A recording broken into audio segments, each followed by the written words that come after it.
Hi, welcome back to another episode of Nobody's Doing It Right, the podcast for those who are uncertain. I'm your host, Kat, and for today's episode, we're going to talk about how you should just aim for bad.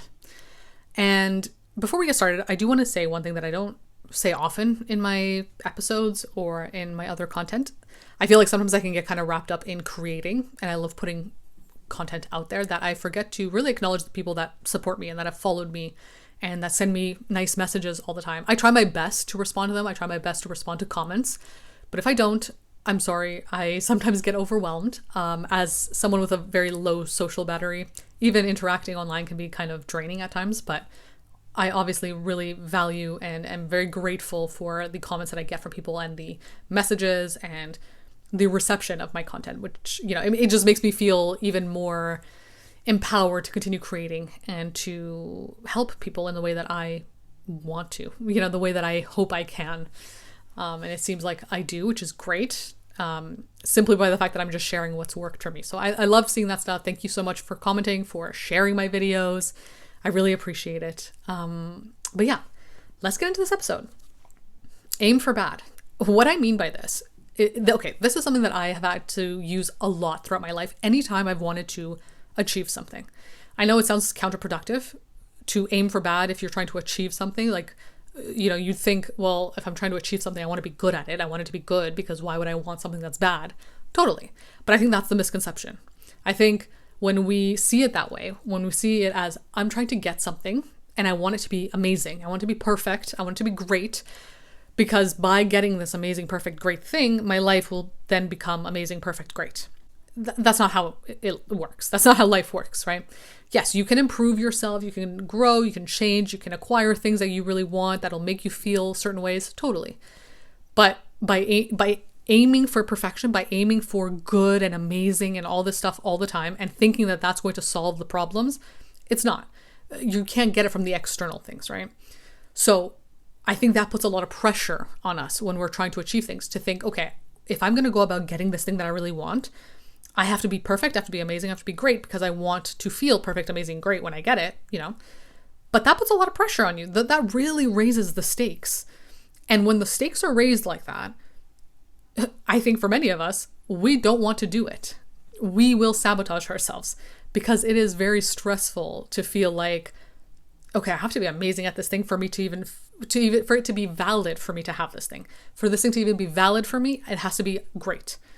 So instead, as a technique to lowering the stakes, which I've had to use throughout my own life, you have to aim for bad.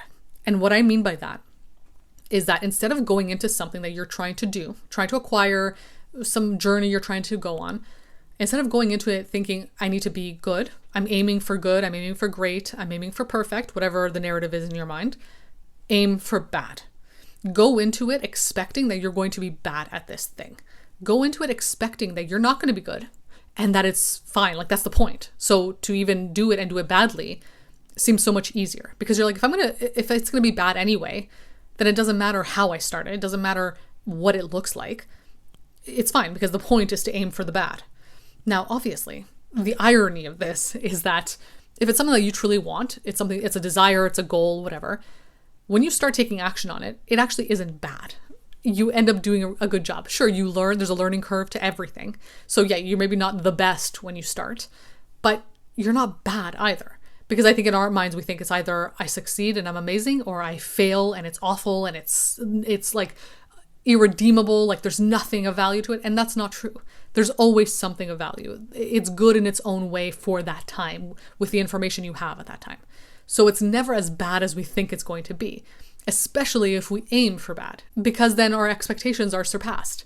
We're aiming for bad, we're aiming low, and when we do okay, maybe not the best, maybe not completely awful, we do okay, it's actually a nice surprise, and it makes us feel more encouraged to continue doing it. I share this story a lot, but when I started making TikTok videos, which right now TikTok is my biggest platform, I went into it knowing that I was going to be bad at them. I expected to be bad. I was going to do it regardless of being good or bad. I was going to do it with the awareness of I'm not going to be great at verbally expressing myself, especially on camera, because I always feel a little bit awkward on camera or in person with people. Like, visually, I feel awkward in expressing myself. I always felt like I was a better writer.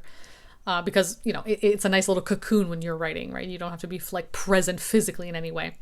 So when I was making those videos, I decided I wanted to make videos so that I could get more eyes on my writing at the time.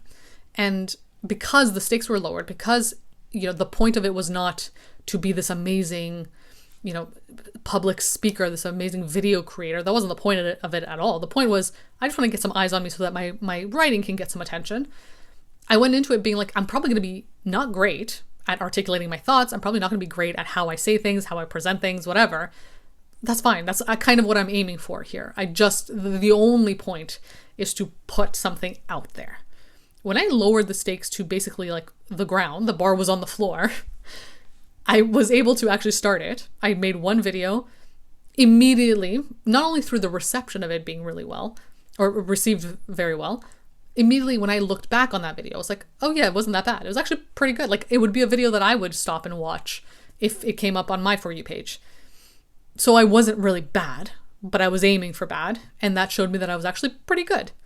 And then, of course, that gave me the momentum to keep going. And when you keep going with something, you end up attaining more skills. When you get more skills, you end up being better and better and better.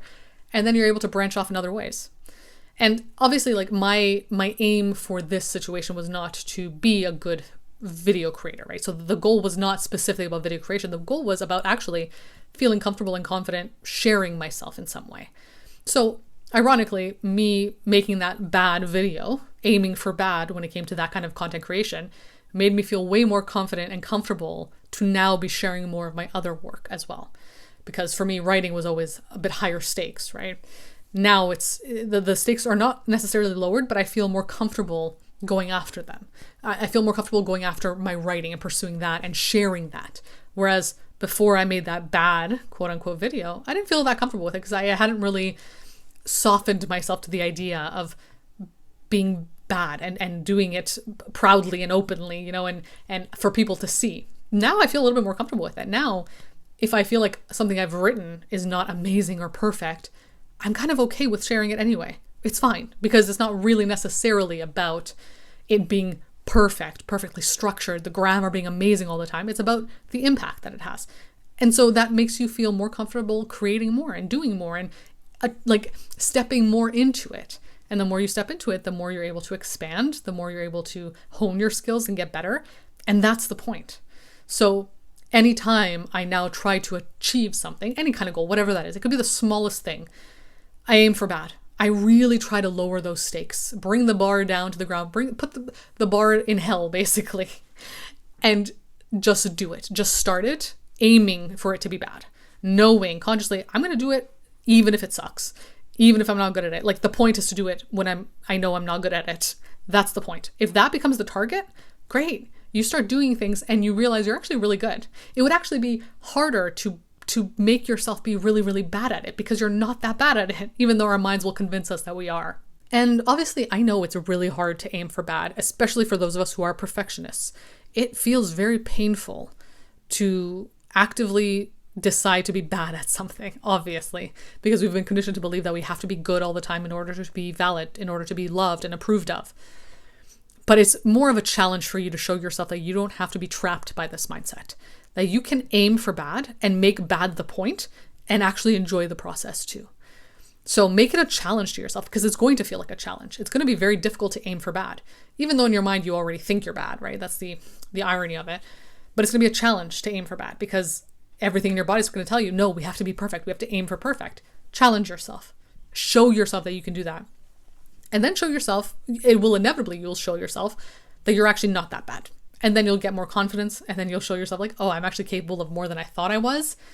So what else can I do? What else can I aim for? Knowing that I won't be perfect at it. And that's okay. That's the point. The point is to actually keep doing things, but doing them badly. Just keep doing. Just move. Just stay in momentum. Stay in motion.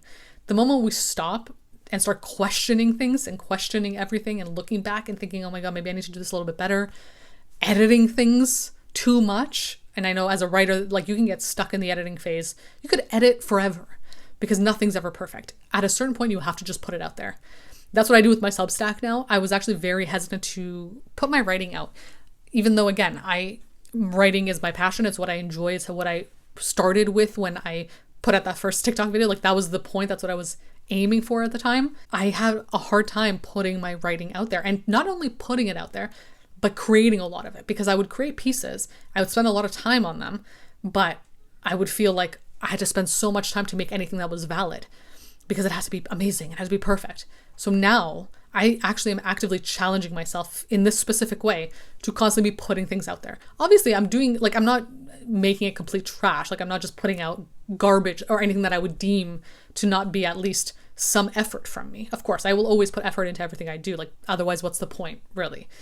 But I'm putting it out there, and I'm editing the bare minimum just so that it is good enough in a sense. And then I'm just sharing it. I'm putting it out into the universe. I'm letting people read it. I'm letting it have impact in its own way. Because no matter what I do, no matter how long I take to edit, to look it over, to rewrite it, at some point in the future, I'm going to look back on that piece and think, oh God, this is like such garbage. Like, I could have done this better.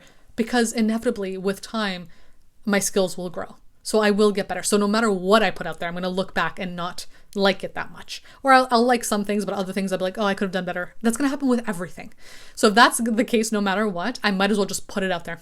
Just keep putting it out there, because the point for me now is not to be perfect. It's not to reach this idealization of being an amazing writer. The point is to just have impact with the work I create, to help people in some way, to make a shift in the world around me in some way. And that does not require me to be perfect. And that also applies to relationships. It applies to anything else in your life that you're trying to do. It does not require you to be perfect. You do not have to be perfect to be valued. So I hope this helps.